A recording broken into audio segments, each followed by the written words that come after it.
Hello, my name is Richard Boly, and I'm here to talk to you about how history can help hack the Central American migration crisis. When you think about migration from Europe to the United States 100 years ago, does it call to mind the famous words of Emma Lazarus inscribed on the Statue of Liberty? We all know the stories of those hardworking immigrants with little education who came to the United States fleeing strife, famine, and lack of opportunity. They arrived here and they worked hard. They saved. They put their children through college, some of whom became titans of industry,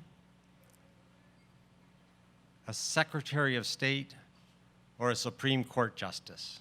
But did you know that 1 in 3 of those migrants from Europe took their earnings and their learnings and returned home to help transform the continent?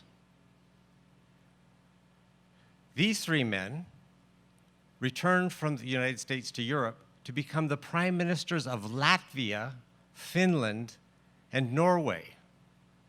Now you may think that has nothing to do with Central America. Let's visit Oskari Tokai, who at 17 was a 4th grade dropout, field hand, who was involved in a violent incident in his community and fled to the United States, where he became a coal miner and learned from a radical union about organization. He returned to Finland to become the prime minister and negotiated a peace accord with Russia, signing it with Stalin and Lenin, and then went on to lead the civil war that followed that peace accord.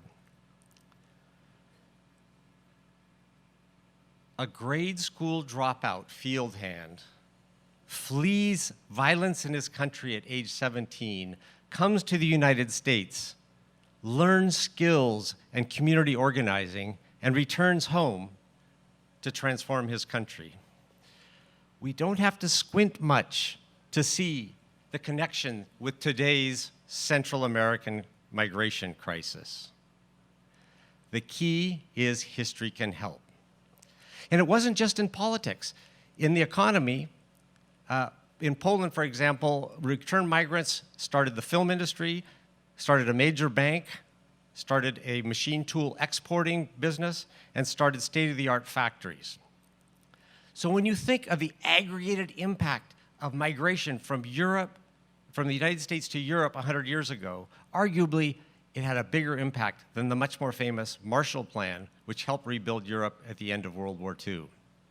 The difference is 100 years ago, migrants could return and come back because they didn't even need a passport. Basically, there was low risk.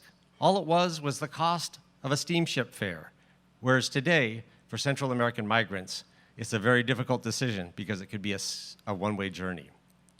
For Central American migrants, sure, violence and government corruption and gangs can slow return migration. But the real factor preventing migrants from returning is lack of economic opportunities. They arrive here in the United States and soon learn that they can earn much more here doing what they're doing than they can ever make back home. They've fallen into a money trap. Now, when you think of the migrant's journey, when a migrant first arrives, he or she has to pay back the debts incurred coming here.